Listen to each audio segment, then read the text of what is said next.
There we go. Hi, welcome to our show. We're Crooked Doctors. Crooked Doctors. My name is Lydia Radin. This is William Doherty. I'm Bill Doherty. How do you do? And if you'd like to ask us a question, you can give us a call. We're broadcasting live. We're taping live. We're streaming live over the internet. Yes. So if we're gonna give a shout out to all our friends in Jersey. Sure. So if you're in Jersey, let me just show you our website. Here you are. We're in Manhattan Neighborhood Network. And if you're watching from anything outside of Manhattan or Brooklyn, you can go to our website, which is MNN, Manhattan N Neighborhood and Network, Manhattan Neighborhood Network. You can watch us on your computer. And if you scroll down here to Community Channel 1 and hit Watch Now, you can watch us streaming live on your computer, on your internet at home. So, here's the one great and wonderful thing. Here's the latest, people. Okay, so let me give you a brief synopsis. I'm being persecuted by the Albert Einstein College of Medicine of Yeshiva University, and the purpose of my show is not to become a media star or to develop, develop a new career for me. Celebrity status. Out of the wreck of my life. Sure. The purpose of this show is to present evidence that will save my life, save me from being murdered, That's right. and in the process drive forward positive progressive change. Change, exactly. Now, Bill is here because had I not been persecuted by the Albert Einstein College of Medicine of Yeshiva University, and those videos will never come down because they protect people. And as you know, because we're friends, had any one of Yeshiva University's victims done what I am doing now, which is collect the evidence and broadcast it and preserve it, then by the time that I went to Yeshiva University, because there were victims of Yeshiva University's medical school, the Albert Einstein College of Medicine of Yeshiva University, Right. Dr. Garg was a victim. He came before me in the mid to late 80s. Yes. And there were other victims, Heidi Weissman, John Kilcasey. If any one of these victims had collected the evidence and preserved it, then by the time I was ready to go to medical school, which was in 1994, I was a February 1994 graduate, an honors graduate of Columbia University, word would have gotten to me. My dean has an obligation to report this to me, and I would have gone to 2 other medical schools that offered me admission. I would not have gone to the Albert Einstein College of Medicine. That's right. I would not have been, I was given minority student status for socioeconomic reasons, not for racial reasons. I would not have been hired to be fired. I was led into the school to show the diversity requirement, and then I was railroaded out, persecuted for how many years now? Like 25 years? It would seem 25 years, yes. And what we're going to do in this show is I'm going to give 3 examples of circumstantial evidence that speaks to how I've been stalked. One is most recently in August of this year. And then I'm going to give 3 examples of the propaganda techniques that are being used against me. And then we're going to share some real good developments. Yes, we'll give you some good news, people. Bill, I was persecuted in New Jersey, and a lot of the information, or a lot of the falsified financial information, was coming out in my landlord-tenant case. How my medical school had lied. They falsified educational records, financial records, medical records.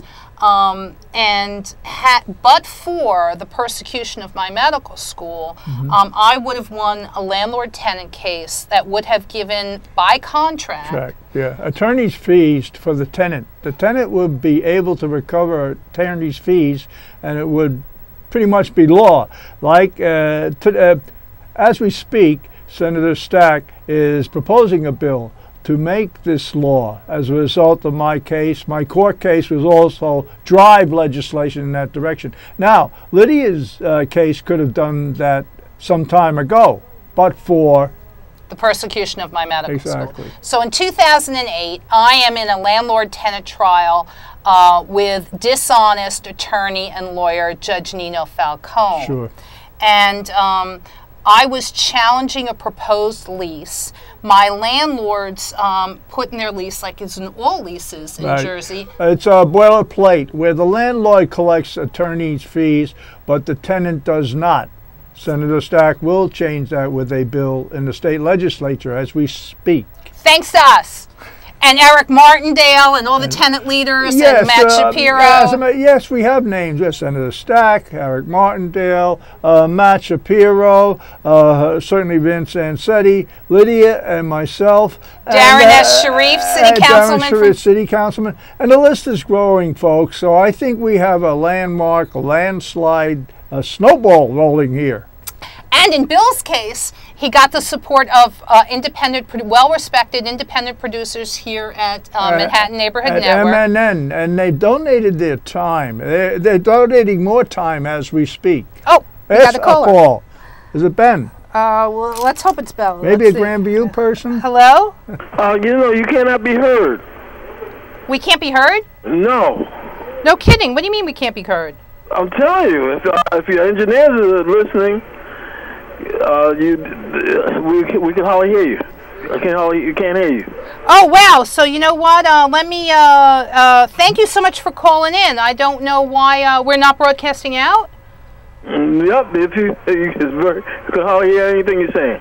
You can hardly hear anything we're saying. Somebody check in master control because we're definitely. I mean, I can hear you in the studio. Can you hear us? I can hear him quite well. And well, we're taping. Well, if you have some other individuals, ask them to call in, and they'll tell you how the audio is going. Okay, so master control. Well, I've got a caller that says we can't be heard out there. Can you hear me?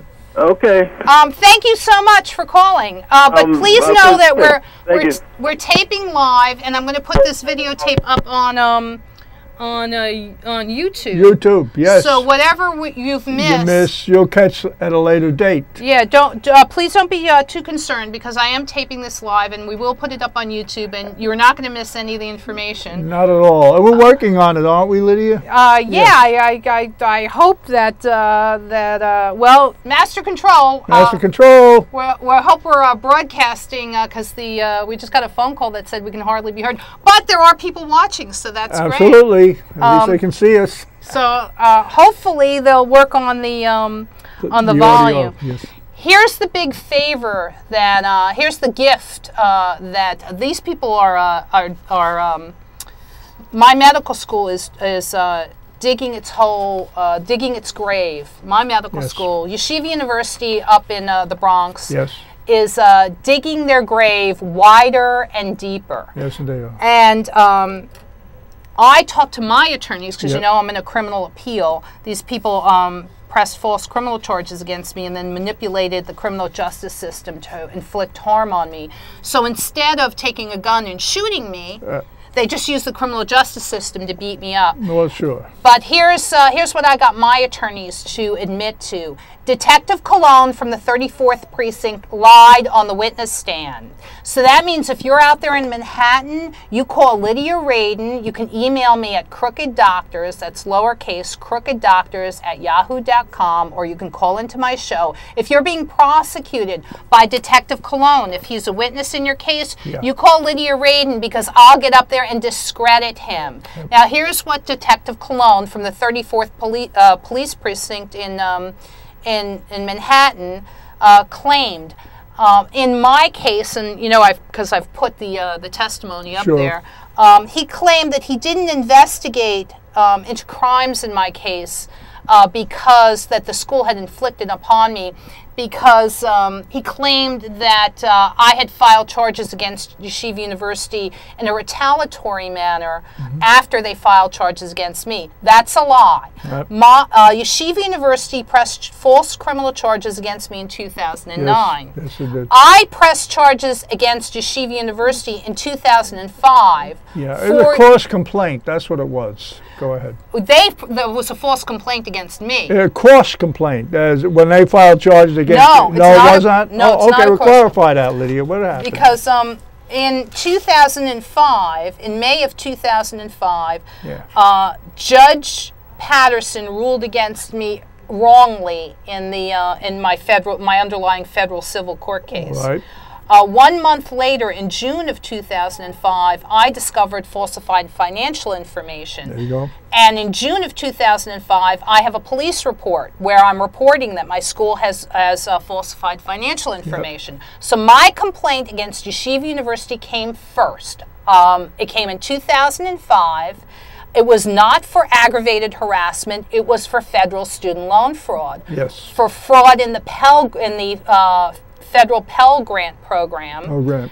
To steal federal money, and in the state tuition program, the state tuition assistance program, in the TAP program. So my complaints came first, and they were for fraud. Yes, all statements that Detective Colon made on the witness stand in 2010 were lies.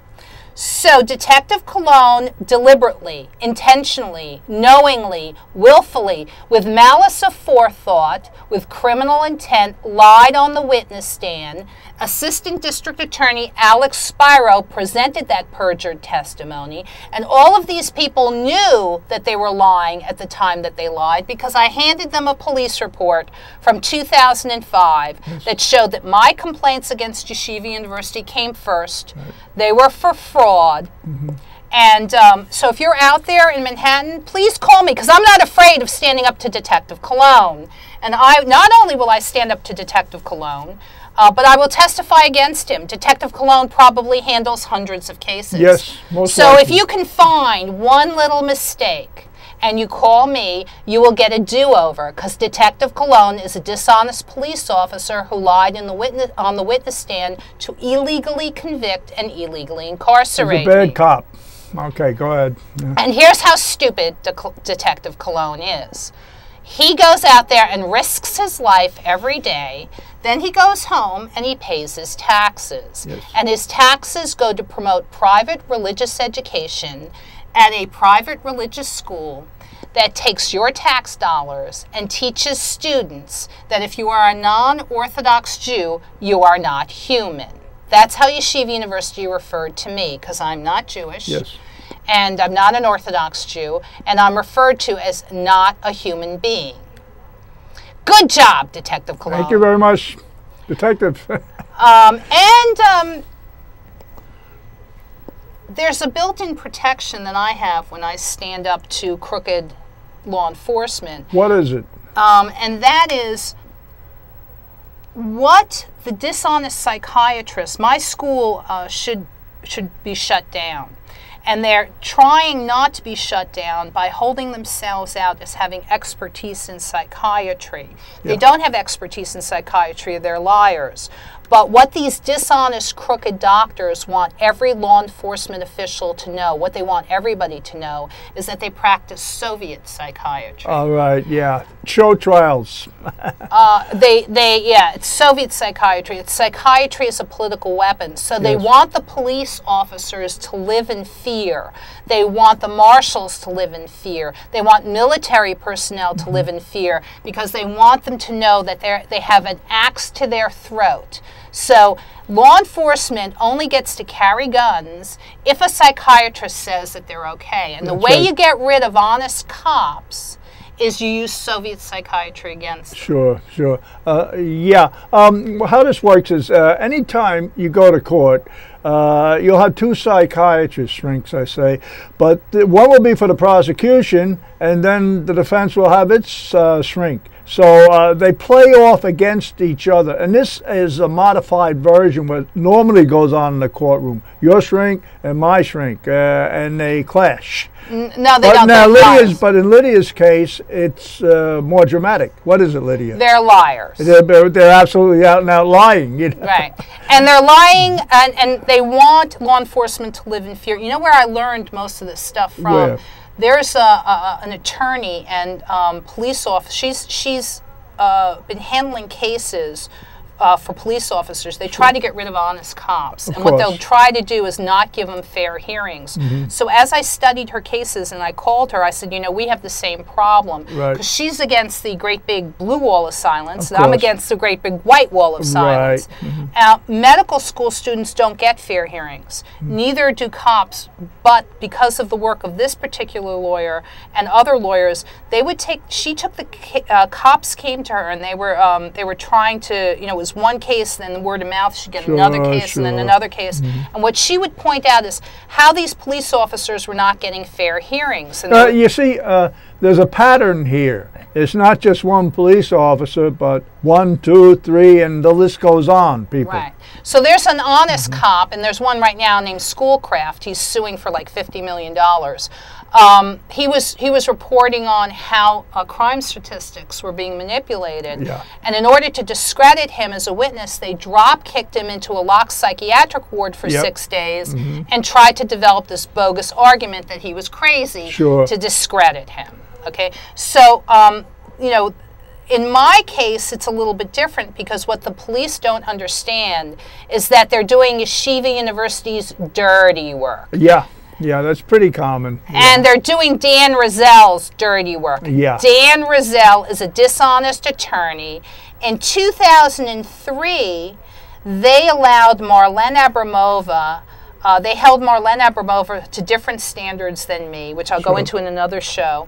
In 2004, I filed my federal lawsuit. Yes. And I showed how different students were held to different standards. Of course. So once you show, and I also showed that Dan Rizal and members of his law firm in 2004, 2005, 2006, 2007 lied when they said I had to sign a contract releasing my medical school from liability in my case, and that I had to go to their doctors, their dishonest, crooked psychiatrists, and release everybody from liability. Marlene Abramova was not held to that standard. They tried to characterize her in 2003 as a Looney Tune, as crazy, as mentally ill, as it's pretty common by this time. Go ahead. As suicidal. She went to 2 independent psychiatrists of her choosing with no prior approval of the college, and she did not have to sign a contract releasing the college from liability. She was reinstated in 2 days. Okay, so the reason that I was illegally expelled was because I refused to sign a contract releasing the school from liability. The idea here is you're not a team player. You're working on your own. You know, we'll load a boom on you.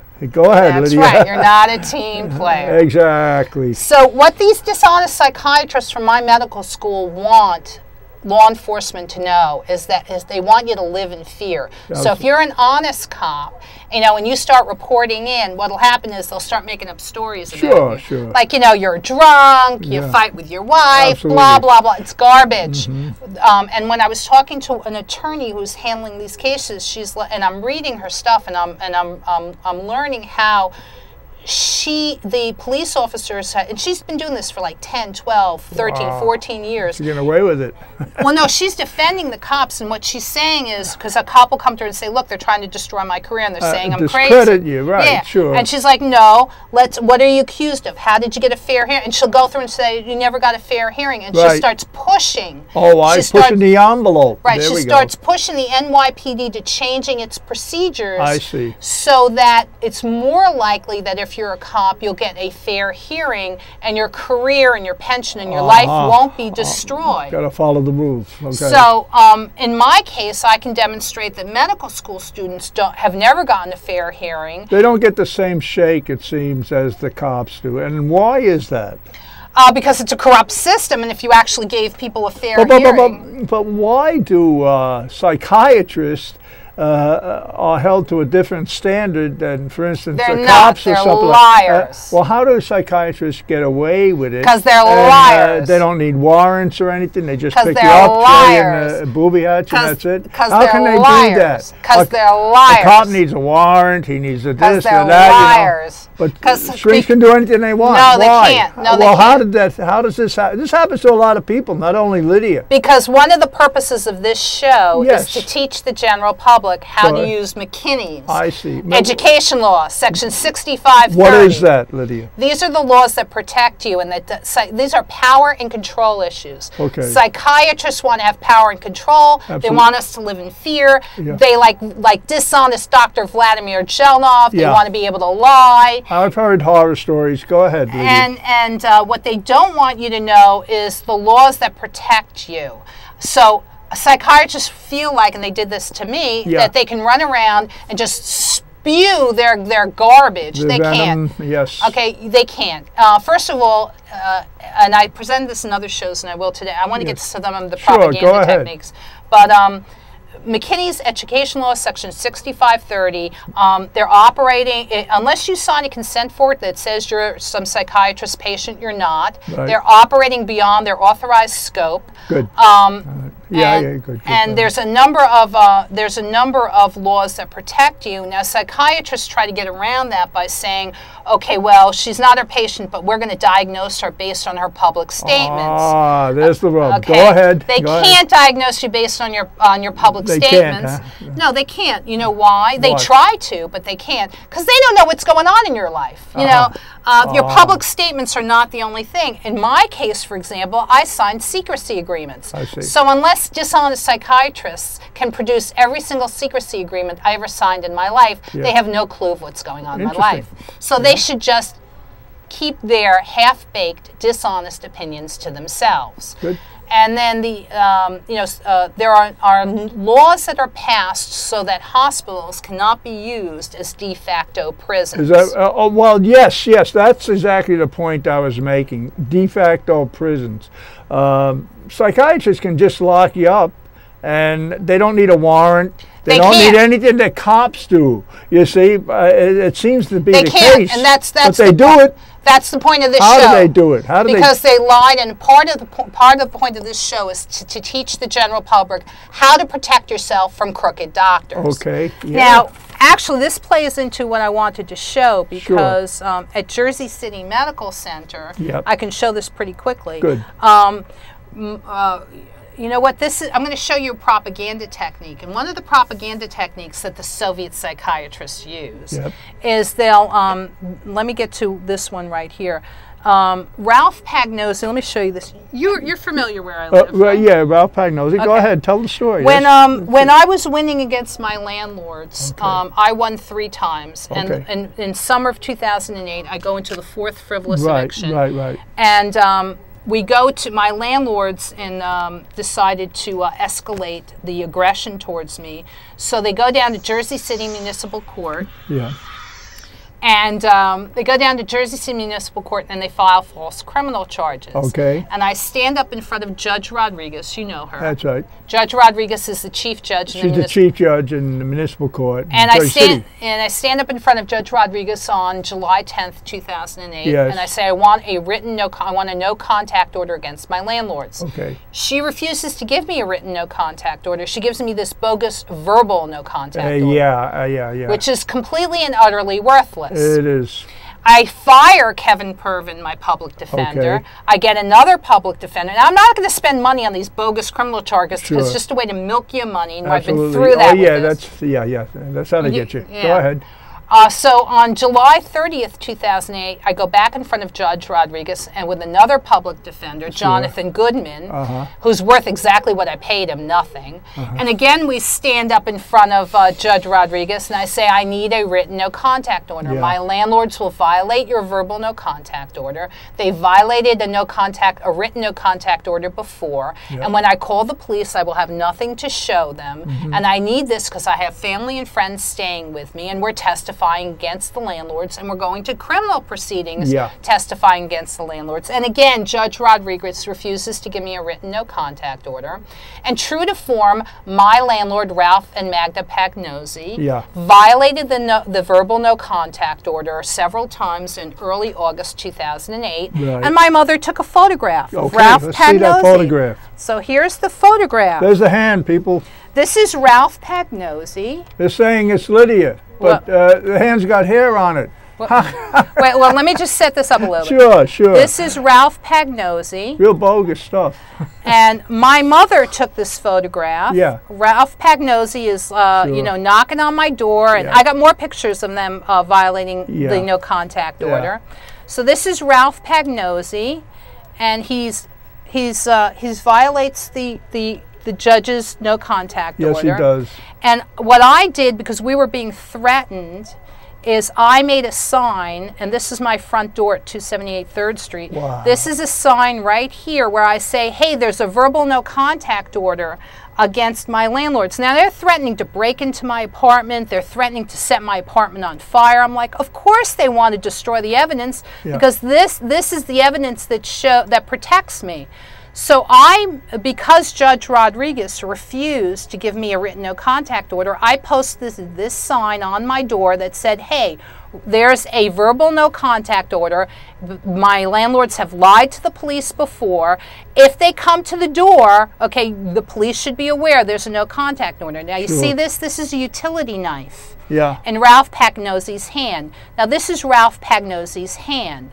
Now, this is a masculine, hairy hand. Do you Yeah. see the hair on the back of the hand? Yeah, well, that was what I was saying. Okay, so this is, let me increase the view a little bit. Yeah. Okay. Zoom. Okay, I think that's about, That's about it. okay, well, That's good. I can probably get, okay, this is a masculine, hairy hand. Yeah. This is not my hand, Nope. okay? You see all this hair on the back of the hand Yeah. here? Yeah, Okay. yeah. That's Ralph. That's not just shadow. That's I can get better close-ups. I That's all think. right. All right, this That's is Ralph Pagnosi, people. right. This is Ralph Pagnosi's hand. Now, my mother took this Look at that. photograph. Okay, so this photograph was not just, you know, it's not just a standalone photograph. Sure. And this happened several times. My mother's like, Ralph, what are you doing here? There's a no contact order. Why are you at our door? You know, Okay. Listen we're to this. testifying against you, Ralph. You're not supposed to be here. Now, I have a tape recorded conversation from today that I'm going to play where I discuss this with my mom. Now, why is this important? Why? Because when I was physically assaulted at Jersey City Medical Center, they created false medical records. Okay, so here's the false medical record from Robert Ruiz. Yeah. Now, Robert Ruiz is an adult man. Yes, he is. And I believe he has at least a master's degree in this stuff. Okay? Okay. Here's the false medical record that Jersey City Medical Center created. Yeah. Now they're creating this on. Let me get the timeline straight here. They're creating this this false medical record when they physically assaulted me. Yeah. Okay. So if you look at the date here, this is September 30th, 2008, and this is Okay. happening at like 10:58 in the evening. All right. So they called my landlords, and this is the false medical record that Robert Ruiz, and by the way, I discussed this with the U.S. Marshals too, Yeah. just so you people know. So Robert Ruiz is dangerous to others. This is Robert Ruiz, that's M.A., that's his master's degree. And I'm going to read my false medical record, and it says, oh, they're really upset. The person who's really upset is Nito Falcone. Right. And the reason why Nito Falcone is upset is because I'm placing evidence on the internet so everybody can see what a pack of liars these people are. And what they say is, let me just, what they say is, per website, I'm posting this on a blog site called A President Does Not Stand Alone. And for those reasons, I'll tell you why later. And I'm posting this, and it says, oh my goodness, she has letters pertaining to her landlord. Yeah, that's called evidence. Yeah. I'm posting letters pertaining to her landlord, Yep. including, wait, let me just get this down here. Oh, let me fix this a little bit. In fact, I'm going to turn all this into flyers and hand this out. She has letters pertaining to her landlord, including a photo. Yep. And I'm going to read this, that have patient, I'm not their patient, I'm their crime victim, photo that have patient taking off a letter note with a sharp object. per landlord, they called the landlord, so they're saying as per the landlord, per landlord, patient did not have door slashed by him. Now, my mother took the photograph. Yeah. Okay? My mother took the photograph of my landlord slashing my door with a knife. That's right. That's The right. police talked to him about this. Yeah, he left. I called the police. He left a gouge in my, there was physical evidence where he Sure, left a gouge. sure. I have the names and badge numbers of the police. Here's what the idiots at Jersey City Medical Center came up with. Right. Oh, well, the landlord slashed his own door with a knife. The landlord damaged his property, so he's not dangerous to others.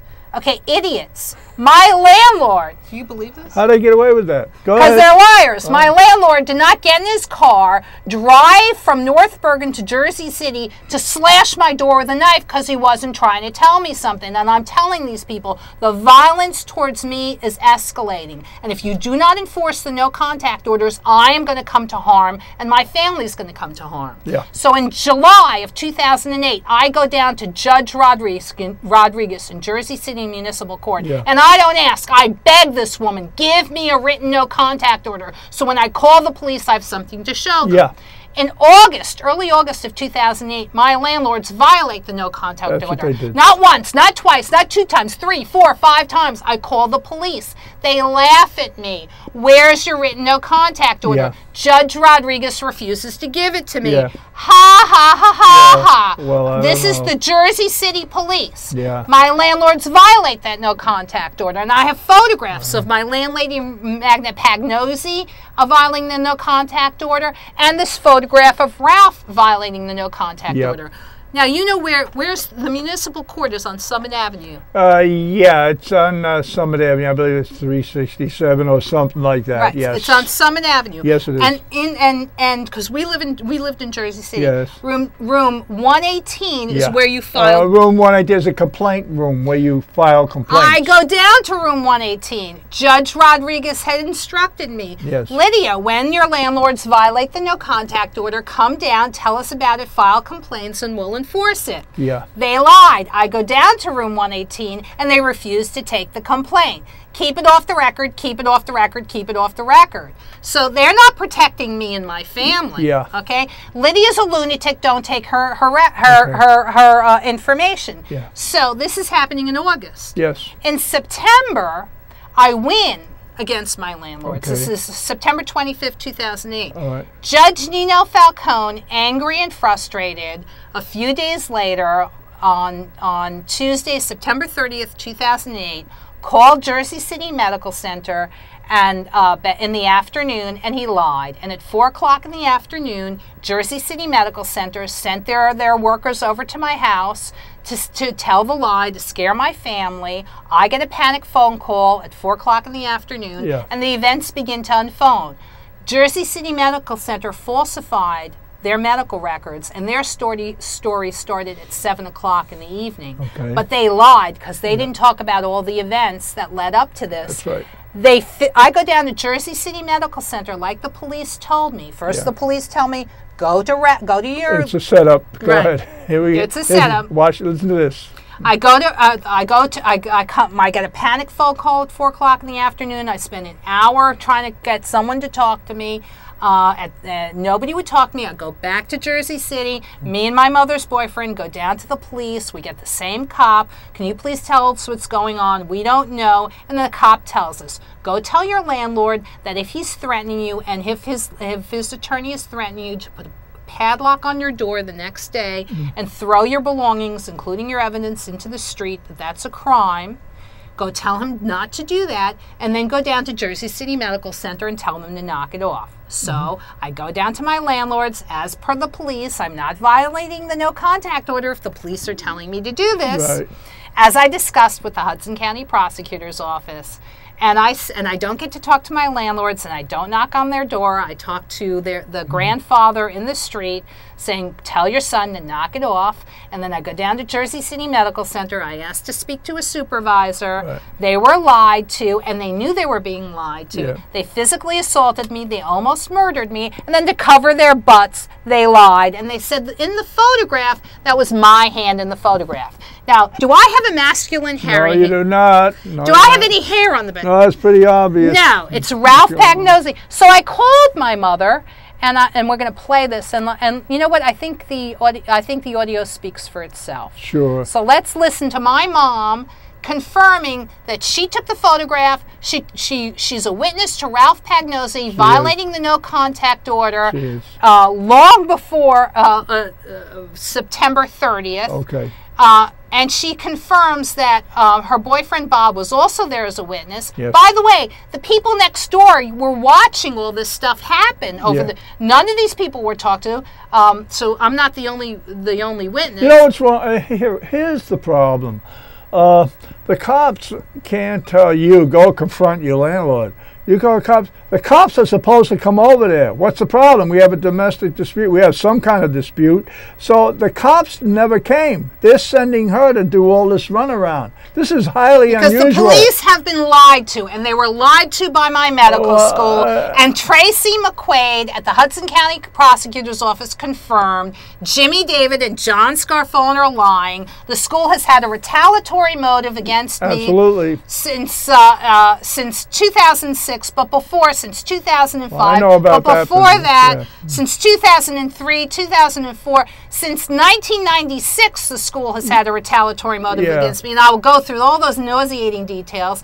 And Dan Rizal in 2004, 2005, 2006, 2007, when he and members of his firm swore in federal court that the procedures to reinstate me were mandatory, they lied because they weren't mandatory in the Marlan Abramova case. So that means when an attorney lies in court, he obligates himself to me under judicial law of 487, which means Dan Rizal and his law firm are obligated to me for triple damages and attorney's fees, and they've committed a misdemeanor. Okay. So the complaining witnesses against me in 2009 and 2010 had retaliatory motives. The law firm had a retaliatory motive. John Scarfone had a retaliatory motive. Jimmy David, Todd Olson, Michael Reichgott. Yeshiva University's medical school has had a retaliatory motive against me since 1996. That's right. They got Detective Cologne to lie to destroy his career. Good job, Detective Cologne. You're throwing your career and your pension away for Yeshiva University, you I don't know idiot. why you did that, Detective, but you did. And Assistant District Attorney Alex Spiro threw his career away for Yeshiva University. So we're going to listen to my mom. Okay. And this was the photograph that she took. This is my mom. She took this photograph, okay? And this is not the only time Ralph Pagnozzi violated. This is not my hand in the photograph. Nobody ever bothered calling my mother to check the facts. Example after example after example. They didn't care about the truth. They couldn't make a loud... the Jersey City Medical Center, Robert Ruiz, will intentionally, knowingly, willfully, with criminal intent, falsify a record. My mother came to protect my life in that hospital. My mother came to the psychiatric ward and said, "What the hell are you doing to my daughter?" My mother's boyfriend was there. He got physically assaulted while he was trying to protect me. We had line of sight. He wouldn't let me out of his sight because he was afraid of what that hospital could do. My brother had to get on a plane and come down here and say, "What the hell are you doing to my sister? And when the hell do you leave her alone? You know, hasn't Yeshiva University done enough? You know, is it constantly that we have to hire lawyers and defend ourselves against these crooked, dishonest doctors?" Okay, so nobody to this day made a single phone call to any of the witnesses to confirm that my landlords violated the no contact order. Not once, not twice, 2, 3, 4, 5 times. And had Judge Rodriguez in the municipal court enforced that no contact order in early August of 2008, I would not have been physically assaulted and almost murdered on Tuesday, September 30th, 2008, and left with serious bodily injury. Jersey City Medical Center is dangerous to others. Robert Ruiz is dangerous to others. I was literally a few feet away from this man. He knows that is not my hand in the photograph. He could have called my mother. I had to deal with this guy for 4 days. I was held as a prisoner in that locked psychiatric ward. No treatment was ever given to me. I'm not their patient. I'm their crime victim. While they deliberately falsify medical records to try to portray me as a lunatic, that is not my hand in the photograph. And while they bilked the taxpayer $15,000 worth of Medicaid fraud, And they had the unmitigated gall to sic a collection agency on me to pay for whatever Medicaid would not pay. Go. So let's listen to my mother confirm Okay, here's this. the tape. Okay, so let me just turn up the Mini Mac, and I might have to play it twice just to make sure that we're getting it, okay? Knee, Why? leg, Why? did it hit you with a baseball bat? Why? What happened? Oh, nothing. I just saw one of your videos. You had a knee all. I'm talking to Lydia. You had your knee all wrapped up. Yeah, I'll talk to you about that later. Can I just ask you a quick question? You know that photograph that Mom took of Ralph, slashing my door with that knife that he had? Yeah. Did you take that picture or did Mom take it? Oh, she took it. Were you there when she took it? Probably. And that was, okay, let me talk to your mother. Hold on. Okay. I'm on. Mom? Yeah. You know that picture, that photograph you took of Ralph with the knife in his hand cutting my front door? Yeah. You took that picture? Yeah. Did the police or anybody ever contact you to show that Ralph had violated the no contact order? No. Nobody checked with you? No. So this was after we got the verbal no contact order from Judge Rodriguez. You heard Ralph. You opened the door. You took the photograph of him cutting the door with the knife. Yeah. And the police never checked with you. No. Okay, that's all I needed to know. Okay. I have that photograph. The police never bothered checking any information. I called Mike Protegal. You know the replacement letter that I got. Yeah. From Okay, that's my mom, and we went on to say this is not the only. I can play the rest of it. I want to get to some more stuff. Sure.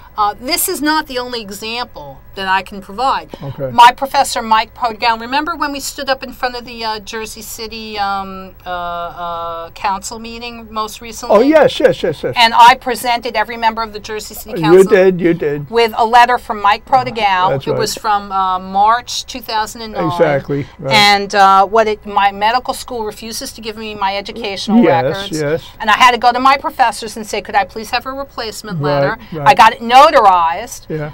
The dishonest Russians that I had to deal with in the Bukharian Jewish community, notably Marlene Abramova and her dishonest mother and her mother's dishonest psychiatrist, accused me of bribing some notary. I'm like, Mike Protegal is a phone call away. Right. 2009, 2009, 2010, 2011, we're in 2012. In 3 years, nobody can make a single phone call to my professor saying, I really did provide her that letter of recommendation. It really is on Walter Reed Army Research Institute letterhead stationery. And she really did perform beyond the call of duty. Right. Okay, so not only did they not check, I'm falsely accused of forging this letter. I did not. I'm falsely accused of bribing notaries. That's not true. Right. But here we have Jersey City Medical Center. Yeah. Now this shows a propaganda technique. Okay, so my landlord slashed my door with a knife. Good. All right. And the medical center's saying it's her hand in the photograph. Of course. It's her hand in the photograph. Okay. No, it's my land. But you understand how the propaganda technique works? Sure. They can do this. Okay, so it's Ralph Pagnozzi's hand in the photograph. It's her hand in the photograph. It's her hand in the photograph. Yeah. They're making false records. Okay, and when Nino Falcone, I'll give you another example. Judge Nino Falcone mailed me a threatening letter. Yes. Okay, I did not mail Judge Rodriguez threatening letters. You see how the propaganda technique works? A judge mailed me a threatening letter. Sure did. I did not mail a judge a threatening letter. That's right. Do you see how they try to confuse the details? Of course. Okay. Muddy the waters. Thank you. Anytime. Jersey City Medical Center is dangerous to others. Robert Ruiz is dangerous to others. Robert Ruiz, with criminal intent, falsified a medical record to try to make me appear as a lunatic when I'm not. Robert Ruiz did Yeshiva University's dirty work. He's dangerous. Yeah. These people are dangerous. Yes, they are. And you need to know this. We need the FBI to prosecute these people. I'm hopeful that happens because this is outrageous. Now, We got about 15 minutes left, and I've demonstrated a propaganda technique. Yeah, campaign. This is not the only propaganda technique. As recently as August of this year, I'm showing you, I'm going to do this in the next show. Well, this is important. Go ahead, Lydia. Well, The letter, right? yeah, this is a letter that I got from the 70th Police Precinct. Yes, it is. And this is from August of 2012. August 2, yes. Someone filed a false complaint using my name with Civilian Complaint Review Board.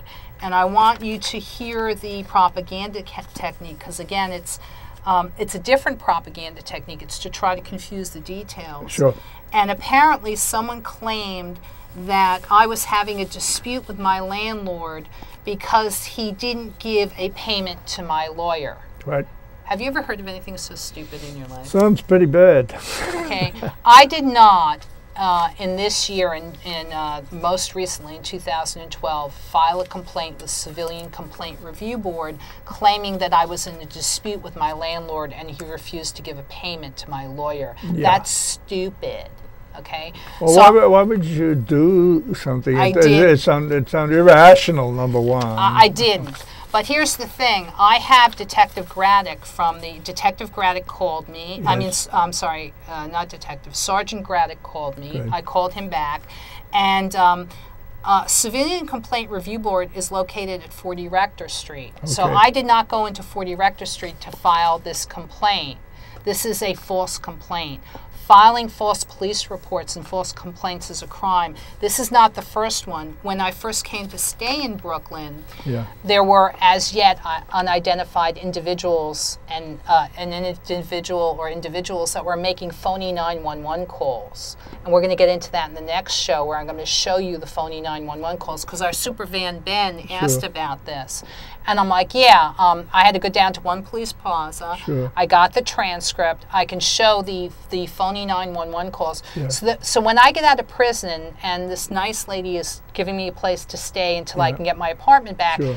these sick people are making phony 911 calls. Yeah. Those phone calls can be traced. So Sure. not only making false police reports is a crime. Well, we all know that, but yeah, they can be traced. And are you working on this? Yes, Okay. but here's the thing. Most recently, in August of 2012, someone went or called Civilian Complaint Review Board. Now, I did not go down to 40 Rector Street to make this complaint. No. So someone would have to either phone it in, which That's means right. it's tape recorded and we can listen to it, That's right. or someone, just phonied up some records. Yeah. So we've got people at the police department phoning, making false records. Could be.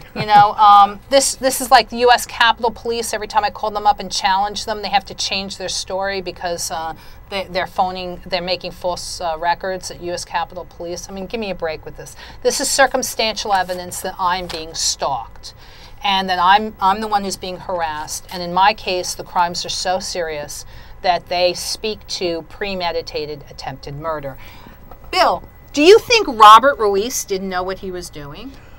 I don't see how he could not know what he was doing. He's in the loop, as it were, right? I mean, he claims to be There you looking go. at a photograph, Sure. and that's my hand in the photograph. Oh, yeah. The man is holding me in Jersey City Psychiatric Ward, Yeah. claiming I'm a lunatic, and you can see I do not have a masculine, hairy hand. My mother comes in to protect me, and nobody bothered asking her. Nobody said, "Oh my goodness, we looked at this photograph. Their computers are there." Sure. Michael S. Stewart is the dishonest psychiatrist who's Yeah. responsible for this. Okay. Stacy Dix Kibiowski is responsible for this. Yeah. Robert Ruiz is responsible for this. We looked at the photograph, Lydia. No kidding. Who took the photograph? My mother, Mrs. Reardon. Who slashed your daughter's door with a knife? It was Pagnozzi. It was Ralph Pagnozzi. Do you think the people across the street Not rocket didn't see- science. Yeah. The neighbors across the street saw it too. Okay, they saw on another occasion when Magna Pagnozzi violated the no contact order, she came to my house. Yeah. She lives in North Bergen. She comes to Jersey City with a camera in her hands, rings my doorbell. She starts filming this to provoke me. You see me and my mother lean out of the front door window, Right. and we're like, Magna, what are you doing here? There's a no contact order. Right. A no contact order doesn't mean you ring my doorbell. Right, with a camera, no less. Right? And then they decided to hide the evidence Okay. because when we asked for that, they refused to provide it. And I have a blank course. CD that I'm turning over to law enforcement. But the neighbors across the street, they were watching all this. They saw it. So the police don't bother checking with the witnesses. No. They don't care about the evidence. They don't care about the truth. And Jersey City Medical Center, Robert Ruiz in Yeah. the psychiatric emergency room of Jersey City Medical Center will deliberately falsify medical records to accuse the victim, to try to portray the victim Yeah. as a lunatic so yeah. that these criminals can get away with their crimes. That's very serious. And in my case, these people almost murdered me. Robert Ruiz knew what he was doing. To this day, no one, and you heard my mother on the audio tape, no one has bothered calling my mother to check that that's Ralph Pagnozzi's Yeah. hand in the photograph. And this is one example. Well, you have to get restitution because these are the facts and they're incontrovertible, you see. Actually, as we were checking with your attorney and with Right. Matt Shapiro, Vince Ansetti. right, because you're going to be asking for damages in your case. Yes, Matt Shapiro wants Vince Ansetti to ask for damages, and we're going to see him Monday, and we're definitely going to lay this strategy out, people. Go ahead. So what you've got here is there are laws that protect tenants like me who are illegally evicted Sure. and who had to move. So it's not just restitution. I have to be compensated for all my damages. But Well, pain and suffering is the word, and certainly it's never been applied to landlords that I know of. This could be landmark. you know, getting just suffering, compensation, getting just compensation. I don't know how you're going to. I don't know how you're going to compensate me for the years that she's been, these were years of this woman's life. And of course the money value, that's just icing on a cake, but you can't restore a person's life over the years for the injustices. But something's got to be done. And compensation, monetary, is the one thing that can be done. Let's do it. And the other issue is, I was in June 2008. That's how I got originally hurt with the back injury. I was legally parked when I was rear-ended in a car crash. Legally Okay. parked. Nino Falcone, Judge Nino Falcone, my landlords, and my attorney Lawrence Sidoni knew that I was trying to recover from spinal injuries Sure. in June of 2008. Because I was supposed to testify against my landlords. I was injured the night before, a little too coincidental, but Right. Well, I don't go want ahead. to. Well, don't speculate. Go on. So they knew I couldn't testify the next day because I had to go to Christ Hospital Sure. to try to treat, to deal with the injuries. But they knew in June, July, August that I was trying to recover.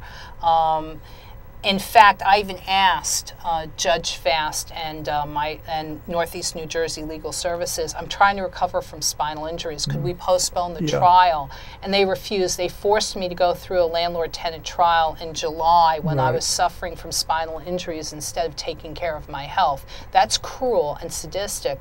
But in September of 2008, when Nino Falcone lost against me and called the hospital and lied, Nino Falcone knew I was trying to recover from spinal injuries. So did my landlords. When I was physically assaulted on September 30th, 2008, they physically assaulted me with I was trying to recover from 5 herniated discs and a pinched nerve. I cannot describe the hell that these people put me through. Judge Nino Falcone is is dangerous to others. Ralph and Magda Pagnozzi are dangerous to others. The police department will not protect you because they refuse to make a single phone call or two. The cops are in on it. It's not a new thing. We've had Serpico.